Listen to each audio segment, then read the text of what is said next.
JV with the Anderson team, and I have a very special guest today. I am Eric Basiorka, the real estate shark, powered by Keller Williams Preferred. And today we're actually going to build upon the last video. So your first step is to go back and watch the video, how to understand your pre-approval letter if you haven't done so already. Once you've done that, come back and listen to these two handsome gentlemen walk you through how to actually calculate your max monthly payment and also better understand the realtor to lender dynamic and why it is so important that these two individuals are in sync for your home transaction.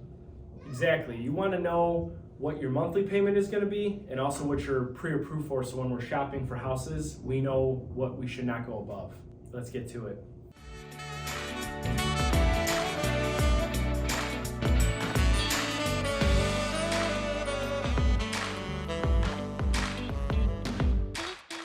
So before we start talking about how to screen individual properties to make sure that the monthly payment fits within your maximum monthly payment, we need to have a better understanding of how your pre-approval letter is used between you and your realtor. So Eric, please walk them through what happens once you receive the pre-approval letter from the lender. Right, John. So there are two main reasons why we need to know what your monthly payment you're comfortable paying and your purchase price is. When I'm setting up your search in the MLS, we're going to input your criteria that you're looking for, but then we're going to also put a max purchase price. Now that number might be different than what your monthly payment dictates. So for example, we may search at $350, but that number, your monthly payment, can vary each property. So it's important for me to know what we don't want to search above, but it's also important for you to know what your purchase or what your payment is going to be at that purchase price. And that's where John comes in.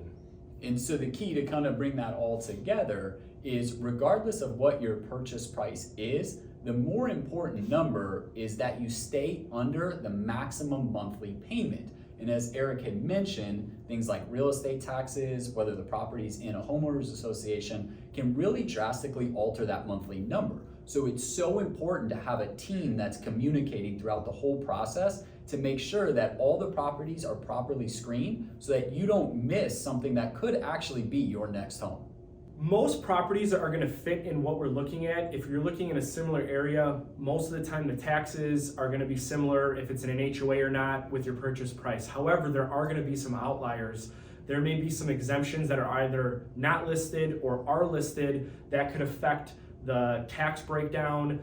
Sometimes there may be an increase in HOA payment coming that isn't directly inputted into the MLS. That is why we want to, if it's a property that we think may be outside of your comfort, that's why we want to talk to make sure that we look at what your payment is going to be before we go look at the property to make sure it does fit in your budget and what you're comfortable paying.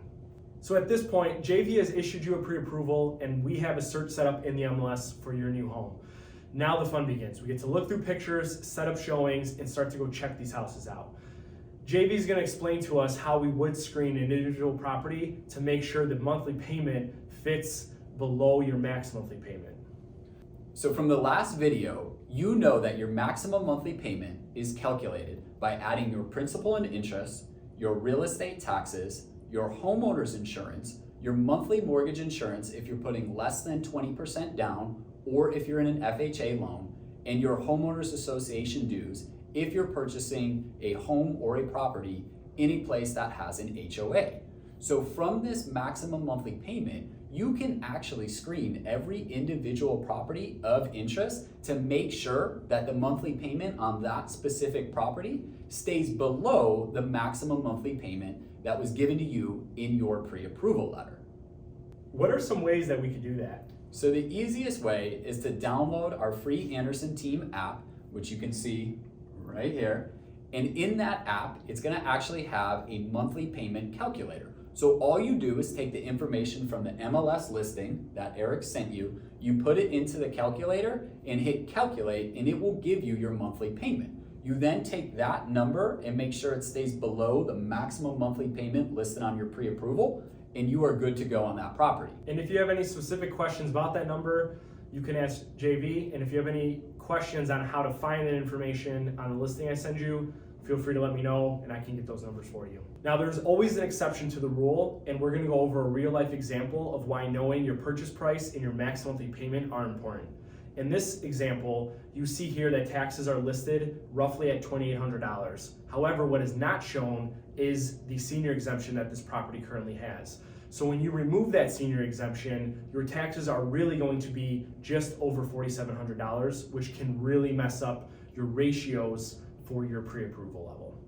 And so what happens in this example, let's say that an individual was calculating their monthly payment and they said, great, my monthly payment is below my maximum monthly payment. This property works, you schedule a showing, you go out, you fall in love with it, you get a contract accepted. Then by the time it gets back to me and I pull the actual tax bill, I see that this exemption was not shown and the property tax amount is much higher. Well, if you remember, that means that your monthly payment is now higher because your real estate taxes are factored into that number. So this is a good example where you may actually have a viable property that is not in fact within that max monthly payment, and then I have to be the bad guy and deliver the bad news to you and your realtor that that property no longer qualifies for your purchase. And even if you are a senior citizen that does work with that exemption, you have to factor your initial purchase without it, and after you take ownership, reapply for that exemption. So it is still important to know what exemptions are on the property or what are not when we're calculating whether this house fits for your needs or not. Great point there. Now on the flip side, we briefly talked about sometimes a property will work for you even if it's above your max purchase price. So in this real life example, your pre-approval showed $350, however, this property is listed just under $370. Now this can still work for you because the taxes are lower than what was used to calculate your max monthly payment. So in this case, this property would still work for your needs. That's a great point, Eric. So that's another great example why that maximum monthly payment is really the superior number to a maximum purchase price. But we hope that we've been able to illustrate for you the dynamic between the realtor lender and why we have to have a max purchase price listed, because that's how the searches are set up in the MLS. There's no option to do a maximum monthly purchase. Right. However, if we could figure that out, we might be onto something. And it is good because JV and I have really great communication. So even if you are using your app, we always stay in touch throughout the process of searching and once we're under contract on a property, so that we have your best interest in mind and we're not, you're not falling in love with a property that isn't gonna fit in your budget. So we've thrown a lot of information at you, but let's do a quick recap. What we've covered so far today. We've shown you what tools to use to screen individual properties to make sure your monthly payment stays below your maximum monthly payment from your pre-approval. We've shown you how your searches are set up in the MLS and what it looks like from the realtor's point of view and how that has implications as you're screening properties. We showed you a property that had a tax bill that was actually higher than what was shown. And we also showed you a property that was outside of the purchase price maximum from your pre-approval that still worked. So the moral of the story is, when in doubt, you want to have the right team in place who can do all of this work for you behind the scenes. If you're ever uncertain, you don't feel comfortable calculating that payment, you can reach out to Eric, you can reach out to myself, and we will make sure that you're only looking at properties that truly fit within your criteria. We hope that you find this information very informative, and if you have any direct questions, please feel free to reach out to JV or I directly. We can set up a conference call, or we can answer any additional questions that you may have on this topic or other topics. I